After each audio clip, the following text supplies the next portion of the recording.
Bismillahirrahmanirrahim. Assalamualaikum warahmatullahi wabarakatuh. Alhamdulillah, wassalatu wassalamu ala rasulillah wa ala alihi wa ashabihi wa man tabi'ahum bi ihsanin ila yaumil qiyamah. Amma ba'du. Fa inna asdaqal hadisi kitabullah wa khairal huda hudan Nabi Muhammadin sallallahu alaihi wasallam. Wa syarrul umuri muhdatsatuha fa inna kulla muhdatsatin bid'ah wa kulla bid'atin dhalalah wa kulla dhalalatin finnar. A'adzani Allah wa iyyakum minadh dhalalati wa minan nar.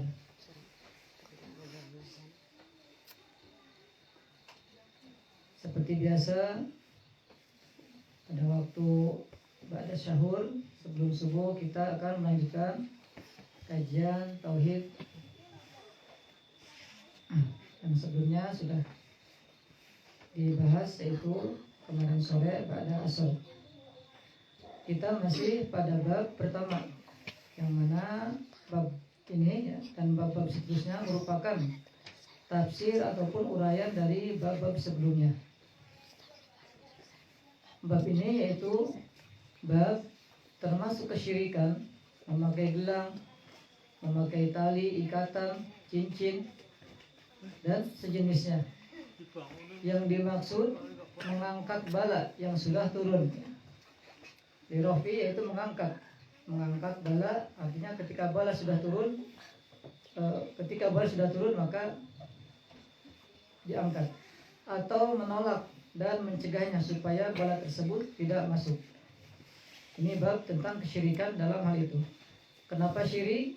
Karena menetapkan atau menjadikan sebab yang bukan sebab, seperti gelang, cincin, kalung, atau benda-benda lainnya, itu bukan sebab ya, dan tidak ada hubungannya dengan terangkatnya suatu bala ya. Di dalamnya banyak sekali kesyirikan dalam masalah ini ya. Bahkan kalau seorang sudah memahami kaidah-kaidah yang telah disebutkan ya, maka ada kesyirikan ya, lebih rinci lagi ya. Misalnya kalau ada nilai ketergantungan kepada sebab tersebut, maka ini syiriknya lain lagi ya, syirik dari sisi tawakal seperti itu. Dan sudah kita sebutkan 3 poin penting atau ilmu penting dalam memahami sebab dengan benar. Bagaimana Pak Suhada bisa menyebutkan bagaimana memahami sebab yang benar agar seseorang tidak salah dan tidak terjatuh kepada kesyirikan? Pak Sugi, tafadhol. Ya, semua segala sesuatunya harus berdasar kepada Allah. Jadi gak ada kayak menyekutukan Allah gitu. Ada lagi. Cukup. Tambahin lain mungkin. Pak ini coba. Baik ya. Bahwasanya ketika kita memahami perkara tentang sebab yang benar, yang pertama ya, tidak boleh seorang hamba menetapkan atau menjadikan sesuatu hal tersebut sebagai sebab, kecuali hal tersebut ya ditunjukkan oleh syariat, ditunjukkan oleh Al-Quran dan hadis, dan juga secara nyata. Jadi kita ulangi, bahwasanya seorang hamba tidak boleh menetapkan atau menjadikan sesuatu tersebut sebagai sebab ya, kecuali sebab tersebut secara syar'i dan juga secara nyata. Ini ya yang harus diperhatikan ya. Kemudian yang kedua, ketika sebab tersebut sudah ditempuh dengan syar'i, ada petunjuknya dari Al-Quran dan juga Sunnah, kemudian sebab tersebut nyata, betul-betul nyata ya, maka hati harus tetap bersandar kepada Allah. Hati harus tetap bergantung hanya kepada Allah. bukan kepada sebab. Karena Allah lah yang menjadikan atau mentakdirkan sebab tersebut bisa berakibat. Itu kaidah yang kedua ya. Karena pada kaidah yang pertama, ketika seseorang menjadikan sebab itu sudah syar'i ya. Seseorang menjadikan sebab sudah syar'i, misalkan ada petunjuknya dari Al-Qur'an dan juga sunnah. Kemudian sebab tersebut nyata. Di sini masih ada peluang seseorang terjatuh kepada kesyirikan. Apa itu peluangnya seseorang terjatuh kepada kesyirikan? Ketika telah menetapkan sebab itu secara syar'i dan juga sebab itu secara nyata, hatinya bersandar kepada sebab. Oleh karena itu di sini beliau ya membuatkan rambu-rambu yang kedua ya. Hati harus tetap bersandar kepada Allah. Karena pada poin pertama ya, ada peluang seseorang terjatuh kepada kesyirikan, yaitu dengan bersandarnya kepada sebab, bukan kepada yang menjadikan sebab tersebut berakibat. Seperti itu. Kemudian yang ketiga ya, ketika kita sudah menjadikan sebab secara syar'i dan nyata, dan hati kita juga bersandar kepada Allah Subhanahu wa taala, maka yang ketiga kita pun harus memiliki keyakinan bagaimanapun besar dan kuatnya sebab ya, bagaimanapun hebatnya sebab, itu semua murabitoh ya, terikat dengan qada dan takdir Allah Subhanahu wa taala. Tidak akan keluar dari ketetapan dan takdir Allah Subhanahu wa taala. Ya. Yang ketiga, bagaimanapun besar dan kuatnya suatu sebab ya, maka sebab itu tetap murabitoh, terikat dengan ketetapan dan takdirnya Allah Subhanahu wa taala. Artinya, kalau Allah jadikan api bisa membakar, maka api tersebut akan membakar. Dan kalau Allah jadikan api itu tidak bisa membakar, maka tidak bisa membakar ya. Jadi ini semua terikat oleh ketetapan yang Allah tetapkan dan takdir yang Allah takdirkan terhadap sebab tersebut. Jadi berakibatnya suatu sebab, bisa berakibatnya atau tidak bisa berakibatnya suatu sebab, itu tergantung ketetapan dan takdirnya Allah Subhanahu wa taala, bukan sebab itu sendiri.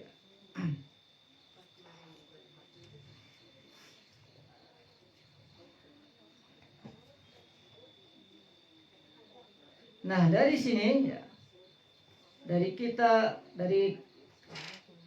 bagaimana kita bisa memahami ini, maka akan melahirkan ilmu dan sikap terhadap dua hal ini ya. Hal apa yang pertama? Kalau Allah atau jika Allah jadikan sebab itu berakibat ya, api itu bisa membakar dan seterusnya, maka lahirlah ma'rifatullah ya. Dan juga sikap kita ya, bagaimana sikap kita ya. Lahir ma'rifatullah maksudnya yaitu sempurnanya hikmah Allah ya. Dan bahwa Allah maha bijaksana ya. Bagaimana tidak Allah mengikat ya, sesuatu dengan sebabnya ya. Kemudian melahirkan juga sikap kita dengan menempuh dan mempelajari sebab untuk meraih akibat ini dan akibat itu ya. Tempuh sebab-sebab selamat supaya kita dapat keselamatan. Menempuh sebab kebahagiaan supaya kita mendapat kebahagiaan, dan menempuh sebab-sebab supaya kita terhindar dari bahaya, maka akan meraih dari dijauhkannya dari bahaya. Inilah yang akan melahirkan sikap kita terhadap ma'rifatullah, bahwasanya Allah betul-betul maha bijaksana ya, yaitu mengikat sebab dengan akibatnya atau mengikat akibat dengan sebab-sebabnya, sehingga kita meyakini bahwa Allah maha bijaksana. Dengan sebab itu maka kita menempuh sebab-sebab untuk meraih dan mendapatkan kemanfaatan dari sebab itu. Jadi dengan kita mengetahui bahwasanya Allah apabila mentakdirkan sebab akan berakibat, akan melahirkan juga makrifat terhadap bahwasanya Allah betul-betul. Ketika kita meyakini bahwasanya ketika Allah menjadikan sebab tidak bisa berakibat, akan melahirkan ma'rifatullah. Artinya bahwasanya kita yakin Allah betul-betul sang penguasa, ya, penentu segala seluruhnya. Akan melahirkan sikap tawakal kepadanya, akan melahirkan sikap bergantung kepadanya, akan melahirkan sikap bersandar hanya kepada Allah Subhanahu wa taala. Walaupun Allah menjadikan sebab tidak bisa berakibat, itu semua akan melahirkan pengetahuan kita bahwasanya Allah betul-betul maha kuasa atas segala sesuatu. Oleh karena itu perkara ini, ya, masih di pendahuluan, yaitu beliau ingatkan, ya, bisa saja seseorang di awal-awal kuat, ya, sudah benar mencari sebab, menempuh sebab, ya, akan tetapi karena terus sebab tersebut berulang, akibatnya berulang, akhirnya hatinya membesar-besarkan sebab, ya, sehingga lalailah dari perkara bahwasanya sebab tersebut yang mengakibatkan demikian hanya Allah Subhanahu wa taala. Ya, karena itu di sini disebutkan 3 poin, ya, agar seseorang tidak salah dalam memahami sebab dengan benar.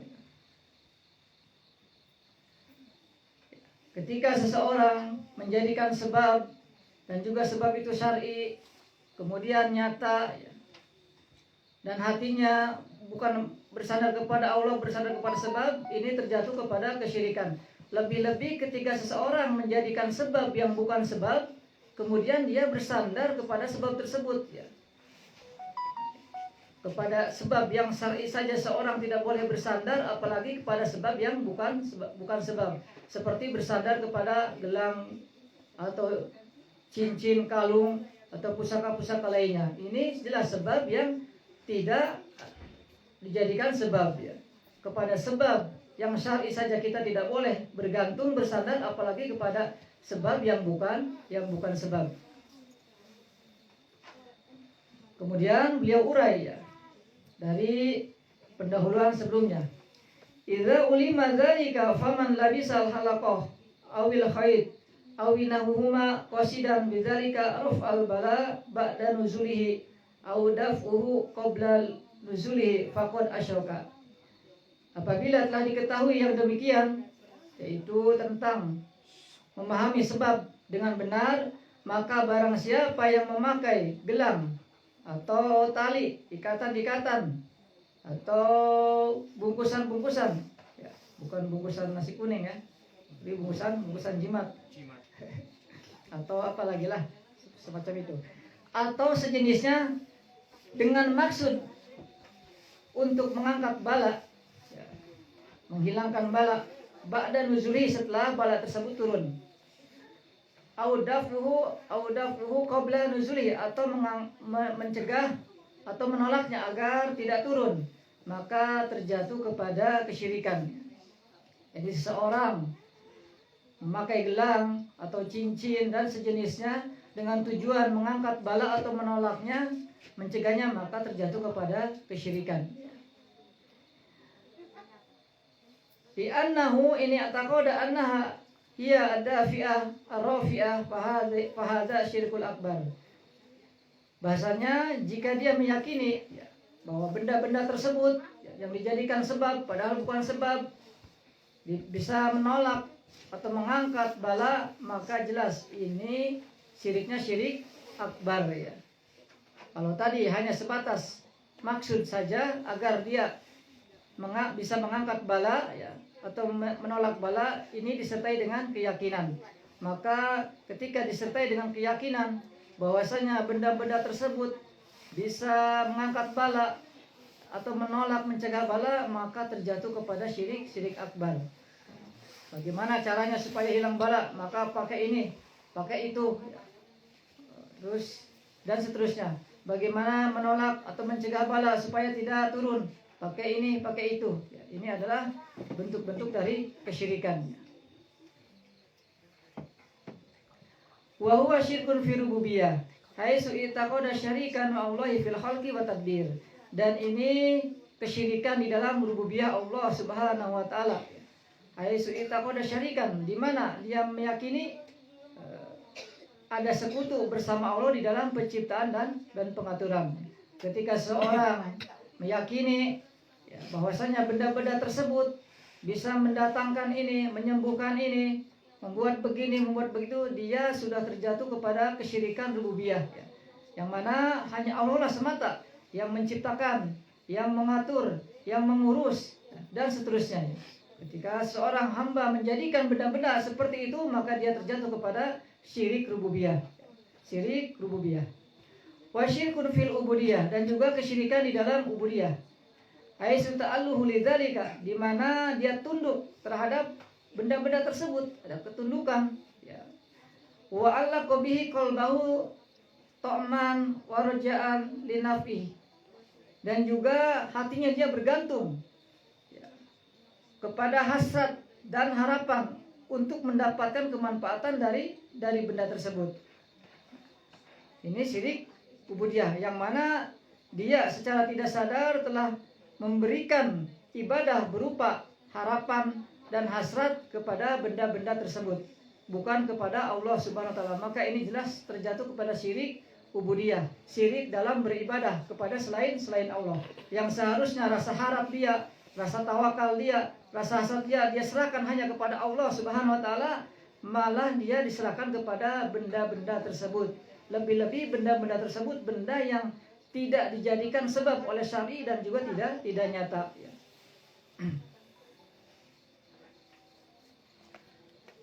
Wa ini taqada anna Allah huwa dafi ar-rafi wahda. Dan jika seseorang meyakini bahwasanya Allah yang menolak suatu bala, bencana, dan juga mengangkat bala dan bencana hanya Allah saja, walakin i'tadaha sababan yustadfa'u biha al-bala. Akan tetapi dia memiliki keyakinan bahwasanya benda-benda tersebut sebagai sebab untuk menolak bala, faqad ja'ala ma laisa sababan syar'iyyan wala qadariyan sababan.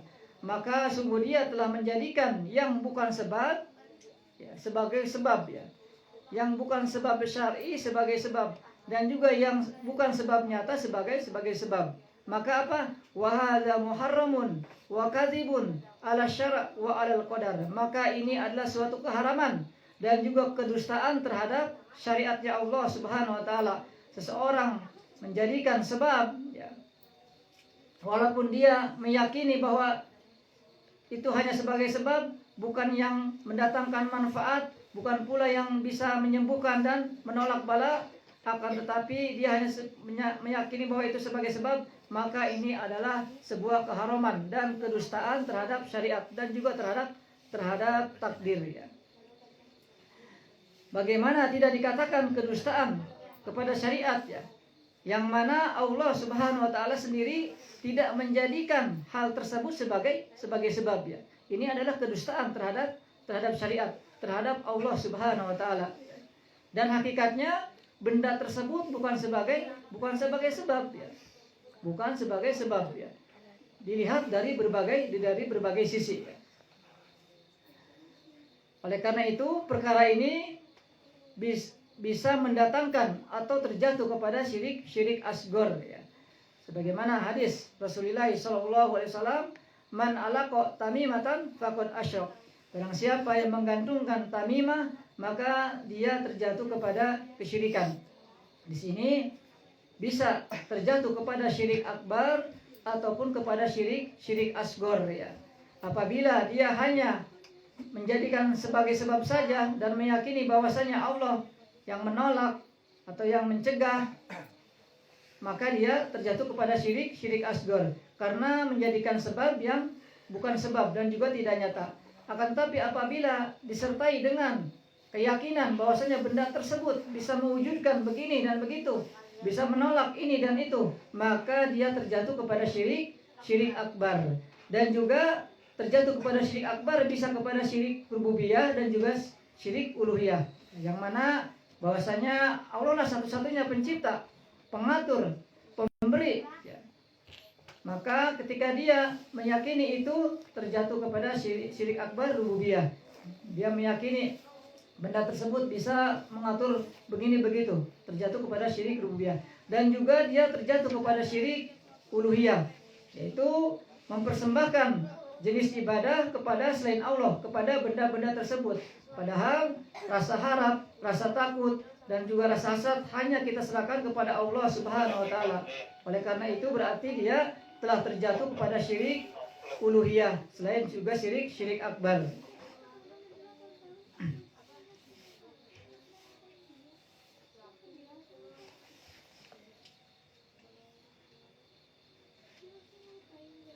Amma syara falaisa hadha minal asbab al-ma'hudah wala ghairil ma'hudah allati yasulu biha al-maqsud wala minal adawiyah al-mubahah an-nafiyah wa kadzalika huwa min jumlati wasail syirik fa innahu la budda ayata'allaqa qalbun muta'alliqiha biha wa dzalika nau'u syirki wa wasilati ilaihi. Dan adapun secara syarak atau secara qadar nyata, maka ini bukanlah termasuk dari sebab-sebab yang biasa atau tidak terbiasa, ya, bukan sebab yang biasa, ya, yang sudah kita ketahui mana sebab yang nyata, ya. Ketika benda-benda tersebut itu bukan benda-benda yang menjadi sebab yang biasa, yang dapat menghasilkan atau mendatangkan maksud dari sebab tersebut, ya. Dan juga sebab-sebab tersebut bukan bagian dari obat-obatan yang boleh, ya, yang bermanfaat, ya. Bukan pula, ya. Dari sisi biasanya juga bukan sebab. Kemudian dari sisi apakah hal tersebut termasuk obat-obatan yang boleh dan bermanfaat juga bukan, ya. Wa kadzalika huwa min jumlati wasail asyirik, dan juga ini termasuk dari sarana-sarana kepada kesyirikan. Oleh karena itu wajib, ya, seseorang tidak boleh menggantungkan hatinya kepada benda-benda tersebut. Dan juga ini termasuk daripada jenis kesyirikan dan wasilah-wasilahnya, ya, seperti itu. Ini banyak sekali ketika diurai dalam hal menjadikan sebab yang bukan sebab, terjatuh kepada berbagai macam kesyirikan.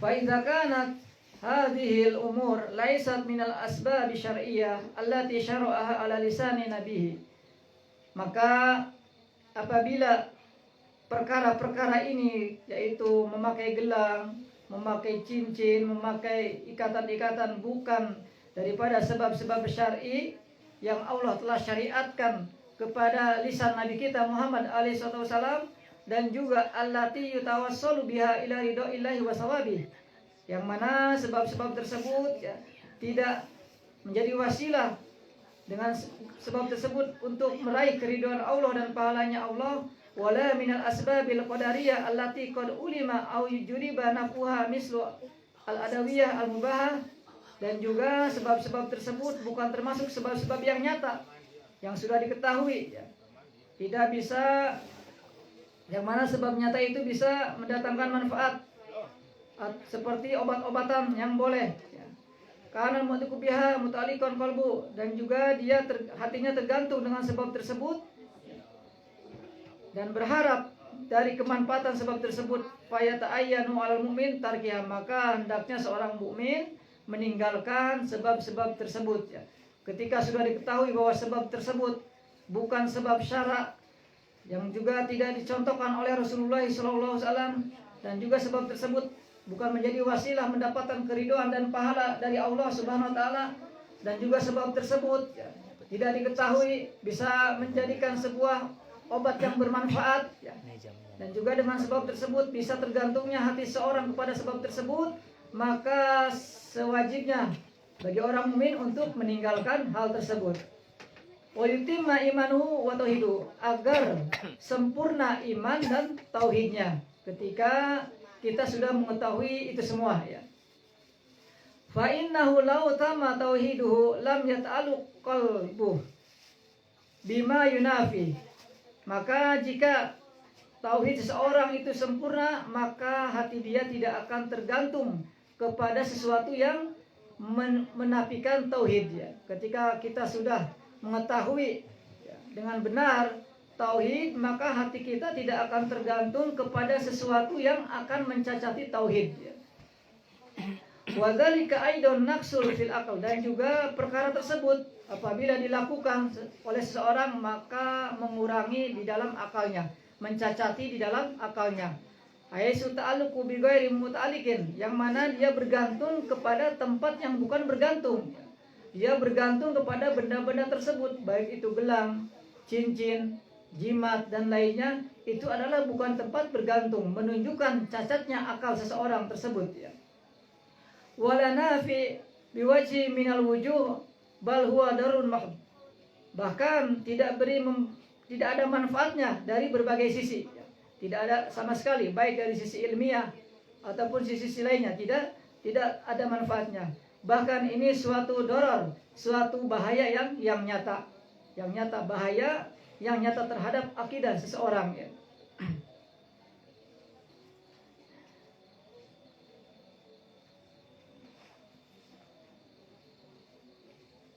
Dikarenakan yang namanya akal ya, maka akan melihat kenyataan yang baik, yang bermanfaat seperti itu, maka akal akan melihat itu ya.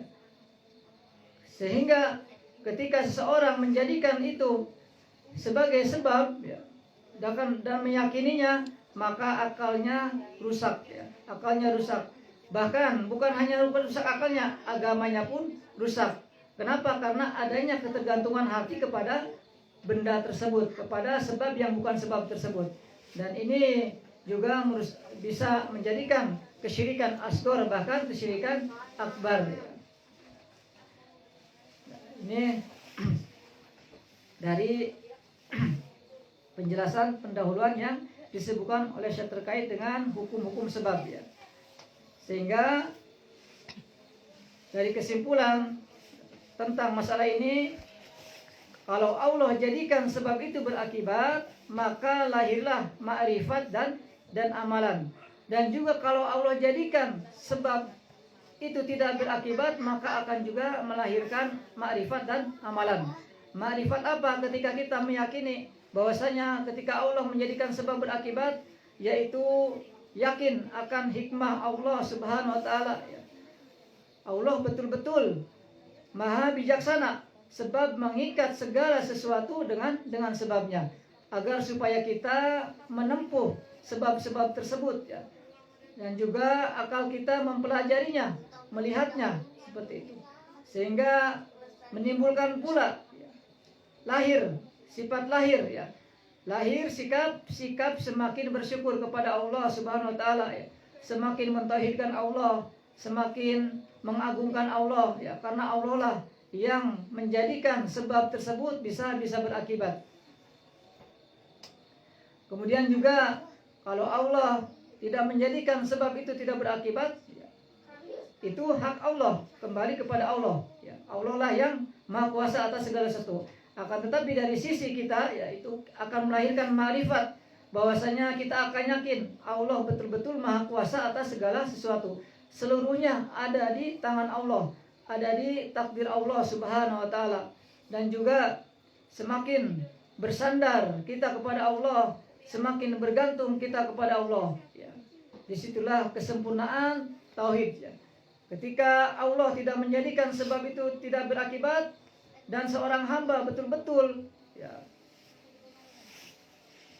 bersandar hanya kepada Allah, bahwa yakin benda tersebut tidak akan berakibat, maka tidak akan berakibat. Sebagaimana Nabi Ibrahim alaihissalam, beliau tauhidnya begitu tinggi ya, ketika dibakar di atas tungku yang api menyala-nyala, karena beliau sangat tinggi tawakalnya kepada Allah, bersandarnya kepada Allah, bahwasanya api tersebut tidak akan berakibat. Jika Allah tidak berkehendak, maka betullah api tersebut tidak menjadi berakibat panas ya. Sehingga Allah menakdirkan kuni barda, jadilah api tersebut dingin.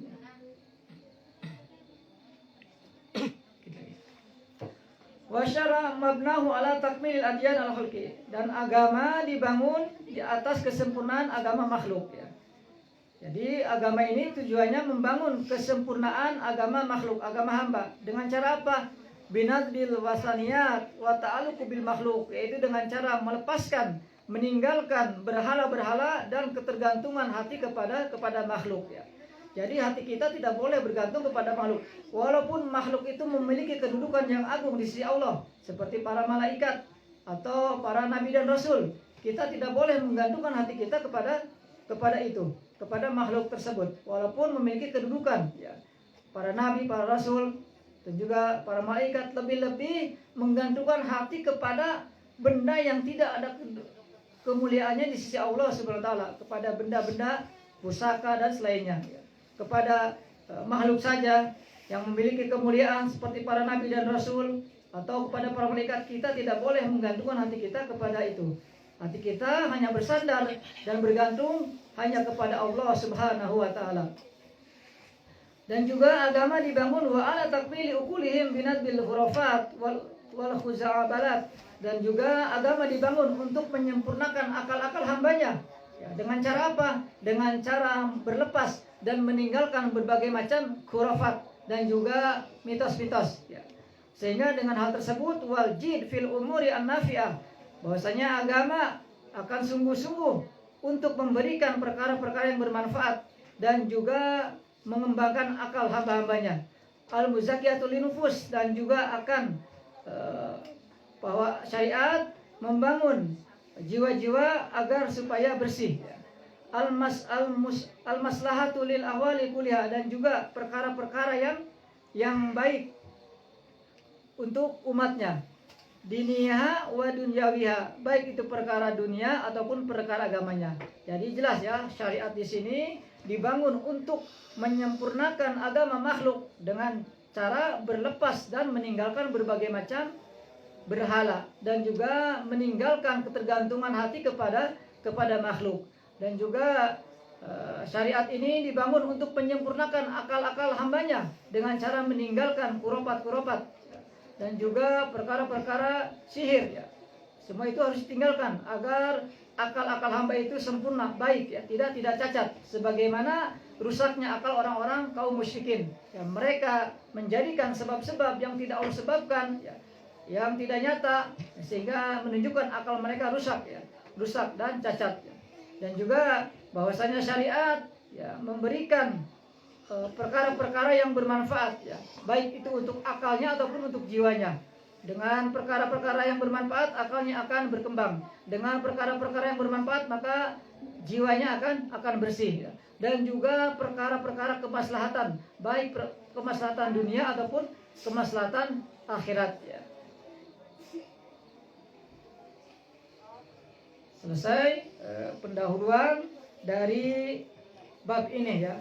Kita belum masuk pada ayat yang berkaitan dengan bab ini, yaitu ayat yang berkaitan dengan termasuk kesyirikan memakai gelang atau cincin dan sejenisnya untuk menolak bala dan mengangkatnya. Insya Allah kita akan membaca ayat-ayat tersebut pada pertemuan berikutnya. Dikarenakan beliau mencantumkan yang berkaitan dengan bab ini beberapa ayat dan juga hadis-hadis dan asar dari sahabat Hudzaifah ibnu Yaman. Kita cukupkan sampai di sini. Semoga bermanfaat untuk kita semua. Subhanakallahumma wa bihamdik, asyhadu an la ilaha illa anta, astaghfiruka wa atubu ilaik. Walhamdulillahirabbil alamin. Assalamualaikum warahmatullahi wabarakatuh.